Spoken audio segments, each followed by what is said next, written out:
नमस्कार दोस्तों, स्वागत है आपका हमारे यूट्यूब चैनल ऐसी भक्ति में। आज हम आपको सुनाने जा रहे हैं संतोषी माता के व्रत की कथा। एक समय की बात है, किसी नगर में एक राजा और एक रानी रहा करती थी। उनकी दो बेटियां थीं। राजा ने अपनी दोनों बेटियों को तैराकी, तीरंदाजी, घुड़सवारी आदि सभी प्रकार की शिक्षा दी। साथ ही रानी ने बेटियों को घर की जिम्मेदारियां भी अच्छे से सिखाई। बड़ी बेटी चंपा और छोटी बेटी रूपवती थी। चंपा थोड़ी सांवली थी, जबकि रूपवती नाम के समान रूपवती थी।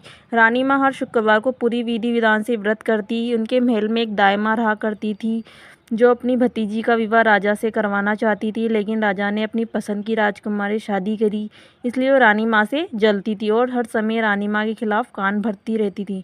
चंपा कभी किसी की बातों में नहीं आया करती थी, पर रूपमती कई बार दाई माँ की बातों में आकर अपनी माँ से लड़ने लगती थी। एक बार राजा का रिश्ता चंपा के लिए आया। चंपा की शादी तय हो गई। चंपा की शादी कर दी और उसे राजकुमार को घर जमाई बनाकर रख लिया। शादी के बाद रानी ने चंपा को भी शुक्रवार का व्रत करने को कहा। अब दोनों माँ बेटी शुक्रवार का व्रत करने लगी। संतोषी माता की कृपा से चंपा गर्भवती हो गई। राजमहल में चारों तरफ खुशियां ही खुशियां छा गई। एक दिन रानी माँ और चंपा का शुक्रवार का व्रत था। तब राजा और उनके जमाई सिपाहियों के साथ शिकार को गए हुए थे।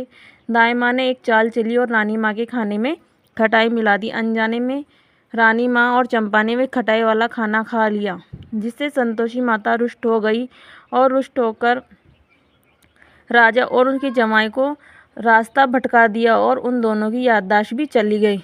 वह दोनों सिपाहियों से अलग हो गए, इधर उधर भटकने लगे। भूख प्यास से व्याकुल होकर वे दोनों बेहोश हो गए। उस समय वहाँ से कुछ साधु गुजर रहे थे। उन्हें बेहोश देखकर दोनों को अपने साथ अपने आश्रम ले गए। सिपाहियों ने उन दोनों को खूब ढूंढा, पर वे दोनों नहीं मिले। तब सिपाही वापस महल आ गए। रानी माँ को सारी बात बताई। चंपा को जब ये बात पता चली तो बहुत रोने लगी। रानी माँ ने अपनी जिम्मेदारियां संभालते हुए चारों दिशाओं में सिपाहियों को राजा और जमाई को ढूंढने भेज दिया, पर सब खाली हाथ ही वापस लौट आए। तब रानी माँ ने बड़ी बेटी चंपा को राज्यभार सौंप दिया और राजगद्दी पर बिठा दिया।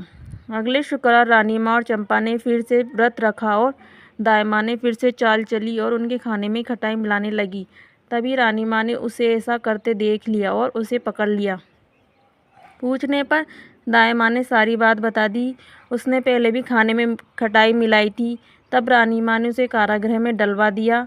रानी माँ और चंपा ने संतोषी माता से प्रार्थना करी, माँ संतोषी, आप सबकी माता हैं, हम आपके बच्चे हैं, हमारी भूल माफ़ करें। माँ संतोषी, हमारे पति को वापस घर ले आए।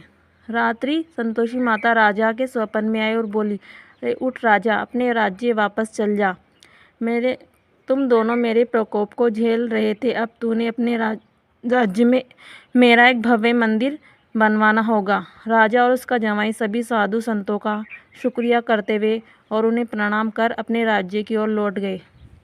राज्य को संतोषी माता की महिमा बताते हुए संतोषी माता का एक भव्य मंदिर बनवाया।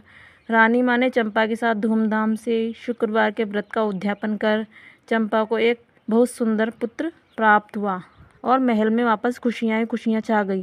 संतोषी माता जैसे आप रानी माँ और चंपा पर प्रसन्न हुई, वैसे ही इस कहानी को कहते, सुनते, करा भरते सब पर कृपा करना। जय संतोषी माता की।